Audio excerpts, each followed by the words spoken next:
My name is Mary. I just turned 35 this year on a summer day filled with the sound of birdsong. I was called into the president's office. Mom, boss, what can I do for you? The president, who is my mother, spoke curtly without turning her beautiful profile, seemingly bothered by the heat. I've decided to hand the company over to your sister. You're dismissed as of today. The summer sunshine was so blinding that I couldn't quite grasp the reality of what was being said. I guess my voice sounded pretty dumbfounded. My mother, now looking quite exasperated, turned her gaze towards me. Didn't you hear me? You're fired. We don't need ugliness around here. Be gone by the end of the month. With that, she turned her eyes to the documents on her desk, as if indicating our business was done. In the president's office, where only the sound of birds echoed, I was mulling over her words when she reprimanded me. Are you still here? Get back to your work immediately. I stepped back mechanically, like a puppet, said, "Excuse me," and left the office, closing the door behind me. Our company is just a small 2-story building, a demolition business with about 10 employees. The business is family-run, the president being my mother, with my aunt and her husband as the executive directors and my mom's cousins as the managing directors. But it was clear that my mother had most of the power originally. After high school, I worked at an accounting firm. However, when I was 25, my mother told me they didn't have an accountant and asked, "Are you going to abandon your family in trouble? It's you who will be troubled in the end." She pretty much forced me to join our company. Furthermore, the duties assigned to me were not limited to accounting. My mother shoved all the paperwork and miscellaneous tasks onto me whenever there was a shortage of hands. I was even sent out for sales. In short, I was the company's jack of all trades. Still, to not be a burden on others, I worked hard from morning till night and somehow managed to get the work done over the past 10 years. On the other hand, the sister who was to take over the company, Lucy, was 3 years younger than me at 32 and had only been with the company for 2 years before joining us. Lucy had been hopping from one job to another, complaining that they weren't a good fit for her. Once she turned 30, her employment conditions started to deteriorate, and she quit job hunting, spending her days lounging around at home. And then my mother said Lucy should get a job that suits her, and she hired Lucy to join our company as an executive director. I've been with the company for 10 years, but I'm still a regular employee. Everyone was surprised at the difference in treatment between us sisters, but I figured as much. That's because my mother has always favored my sister ever since we were kids. She would give beautiful Lucy any clothes, any toys she wanted, and would fuss over her, saying, "Lucy, you're so cute. This looks so good on you." Lucy, on the other hand, as I wasn't as cute as Lucy, she would give me hand-me-down toys and clothes from my cousins or kids from the neighborhood, saying, "This is good enough for you." I didn't really understand why I was being treated this way. When I was a child, I just worked hard at studying and helping around the house, trying to gain my mother's attention. But even then, my mother barely paid me any mind, and when I handed her my strata report, she would just glance at it. I even considered plastic surgery at one point, thinking that if I wasn't pretty, I wouldn't get any affection. It was my aunt who, upon seeing me in such a state, explained why my mother ignored me so much. When I was in high school, I was told my father had died. But in reality, the year Lucy was born, my father ran off with a woman from his workplace. This woman was older than my mother and supposedly less attractive, and that woman apparently had an aura similar to mine. My aunt, who happens to be my mother's younger sister, casually commented, "Your mom is a proud woman." I bet she couldn't bear the thought of losing her husband to an older woman less attractive than herself. As she spoke, there was a distinct air of satisfaction, as though she took delight in my mother's predicament. By the way, my aunt's appearance wasn't particularly remarkable, leaning more towards my side of the family. Well, she could be a handful, but she was good at her job, mostly used her charm to get ahead. Though she continued, my mother took over the family business at the age of 32 when my father left her. She significantly used her striking beauty to attract and retain numerous clients, which significantly boosted the business performance. I think part of the growth was due to the era, with many buildings needing demolition after reaching their lifespan. Therefore, neither my aunt's family nor my cousins could really go against my mother. Recently, the cost of industrial waste disposal and transportation had increased, and the balance between demolition costs and actual expenses had become difficult to maintain. Not only our company, but the entire industry was underperforming. Honestly, it was a struggle to even pay the employees every month. During these challenging times, my younger sister joined the company as an executive director. I wondered how she would manage to pay her salary, but my mother bluntly said, "We'll cut your salary to pay hers. We're family, that's natural, isn't it? Even if you cut my salary, it's still not enough to pay her a salary fitting an executive director." I made a reasonable argument. However, as always, Mom was relentless, saying, "It's your job to figure that out. Just make it work." Tentatively, I suggested, "Shouldn't Lucy start as a regular employee?" My mother gave me a fierce glare and rebuked. "Who do you think you're talking to? This isn't something for someone like you to interfere with." At that time, we were all living under the same roof. Lucy didn't contribute a dime to the household, whereas I put $1,500 into the household every month. Even when Lucy joined our company, she didn't contribute anything to the house. Since I was young, I had been helping around the house for my busy mother, and naturally did the household chores, whereas Lucy did nothing, as if it was the norm. "Hey sis, is dinner ready yet?" Lucy would call to ask about dinner when I was working overtime. When I told her to make something for herself because I was working, Lucy said, "What? I don't know what to make. The kitchen is your sanctuary, right? I don't want to get scolded for using it without permission. You got mad at me for that before." She never attempted to cook. Using that past incident as an excuse, Lucy never cleaned up after herself and never put things back where they belonged. She often had a grudge for the time I scolded her. I often had to reluctantly come home to prepare dinner, then head back to the office to continue working. My mother usually didn't cook dinner either. Even when I prepared meals, she often just ate out, choosing whatever she felt like eating. However, lately, as my mother frequently went out for business meals with Lucy, I had less need to cook dinner, but the increase in entertainment expenses was causing a new headache. My mother, now 63, was starting to complain more often about various aches and pains and the effects of drinking heavily. It was during such a time that I was called into the CEO's office and told, "I'm handing the company over to Lucy. You, who are not as attractive, are fired."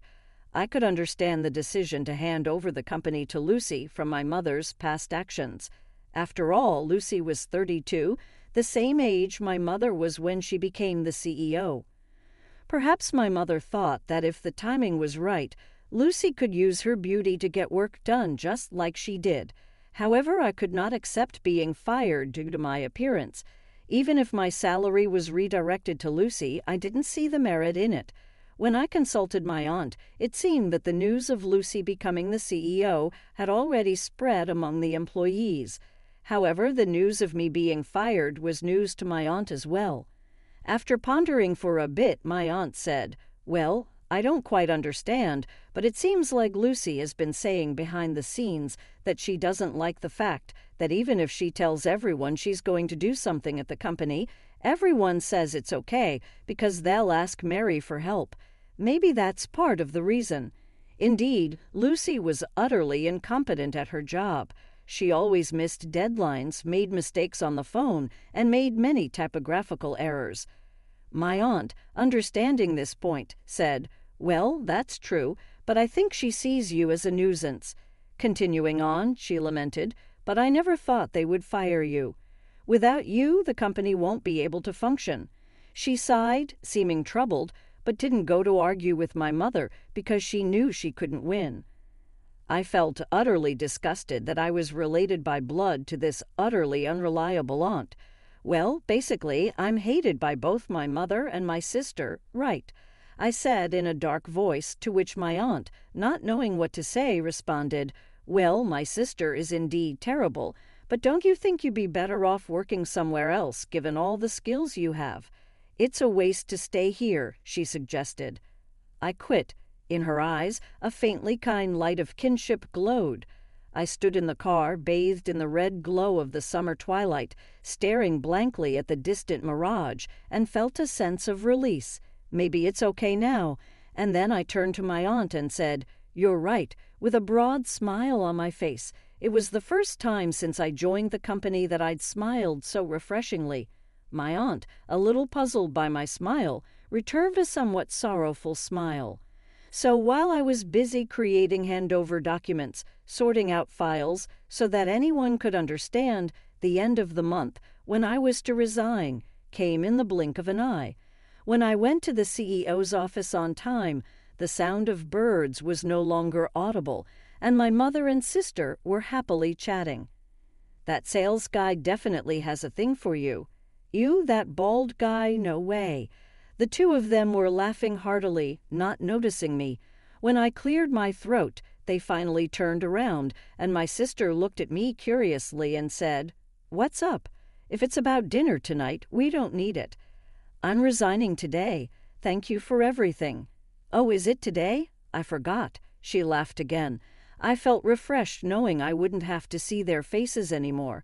"I'm also moving out of the house, so please take care of yourselves." My mother mechanically responded, "Okay, good work," with an emotionless face. I closed the door, and from inside I heard my sister's voice saying, "Now we won't have to see that annoying face anymore." In my heart I muttered, "Just you watch," and left the company I'd been at for so long. A week later, when I finished the paperwork for a certain school and checked my phone, I noticed a missed call from my mother. In just 2 hours, she had called 14 times. I didn't return the call, as I only had a bad feeling about it, and put my phone on silent and went home after finishing my other tasks. The missed calls from my mother kept increasing, and when I checked the next morning, there were a total of 80 missed calls. The last call was after 2 a.m. I didn't consider calling her back at all. To me, she was now nothing more than a stranger, and I had no desire whatsoever to hear her voice. I even had fleeting thoughts that if I heard her voice, I might find myself obeying her words.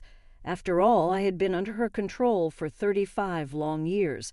I ignored her phone calls with all my might, aiming to break free from her spell. I could have blocked her calls, but I thought if something happened, they might serve as evidence of her actions.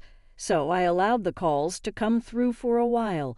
While I was receiving nearly 100 calls daily at first, I hated even looking at the incoming calls.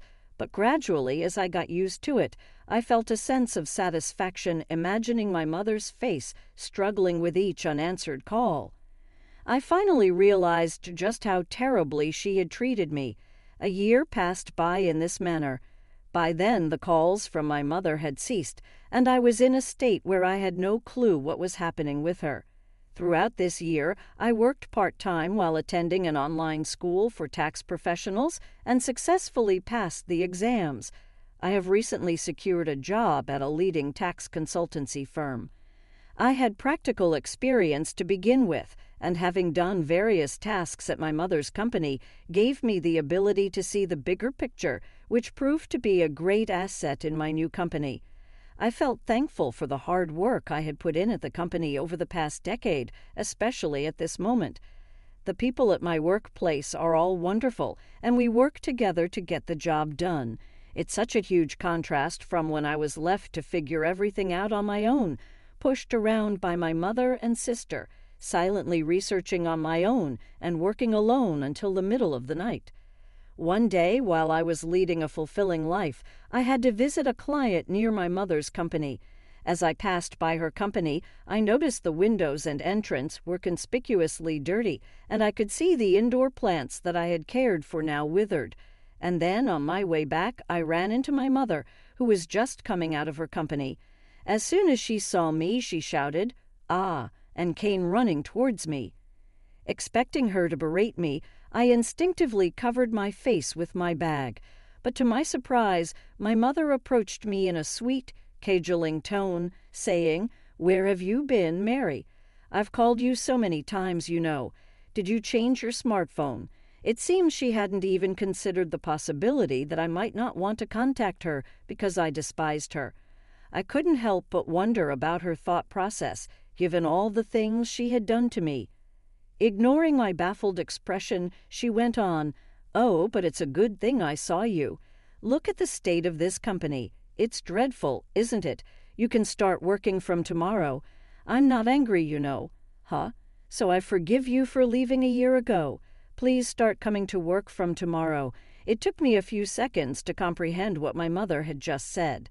In her mind, was there only an image of a little me crying and adoring her? Mom, I'm already working at another company, and I'm happy there." At my hesitant response, her face contorted into something monstrous, and she bellowed, "What? You're telling me you're working somewhere else while our company is in trouble? I don't give a damn about other companies. You're mine, understand? Causing a scene in the middle of the street. Wait a minute, you're the one who fired me, isn't it?" My mother seemed a bit startled by the change in my tone. "And the reason you fired me was because I'm ugly, right?" Before I knew it, a crowd had gathered around us, apparently intrigued by our argument. While mindful of the eyes around her, my mother stuttered, "Did I say something like that? Are you sure you didn't mishear?" "No, I heard it very clearly. You're going to hand over the company to my beautiful sister and fire me, the ugly one." "I didn't understand what you meant. I've been working my butt off at the company for 10 years, but you suddenly decided to hand over the company to my sister, who barely does any work after just 2 years. I question your judgment." As I explained this clearly, the crowd began to stir. "Really? Can that happen? That's awful, isn't it? Is she her own mother? Are they two related by blood? Some people even started filming us." I was so angry I didn't care about that. As my mother started sweating and turning pale under the collective glares of blame from around her, she started to panic. "Mary, you're misunderstanding. Let's go inside for now."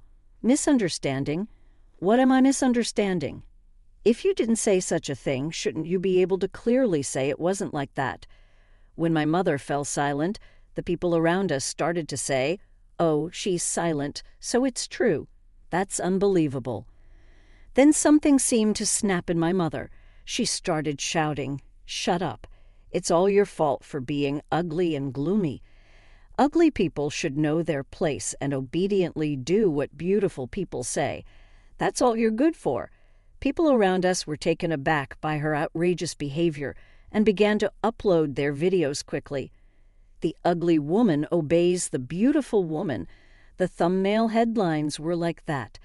The video went viral to my mother's clients, and she was soon told to cease all transactions with all companies. It seems that in the year after I left the company, they were engaged in a lot of shady activities, like fraudulent registration and tampering with the accounting books. So when the video spread, everyone seemed happy to distance themselves. Naturally, the company went bankrupt, and my mother and sister, who had lost their source of income, came to my apartment. But of course, I didn't open the door. In the end, they moved to a 45-year-old apartment with no bath, living in fear of their creditors, working part-time because my sister always tried to take it easy by flirting with the male employees. Due to her beauty, she was disliked by her fellow part-timers and had to change her part-time job frequently. As for my mom, everyone knew about the video that had spread on the internet, and she was being distanced by her part-time work colleagues. It seems she's just silently working by herself. Meanwhile, I found a boyfriend at my new workplace.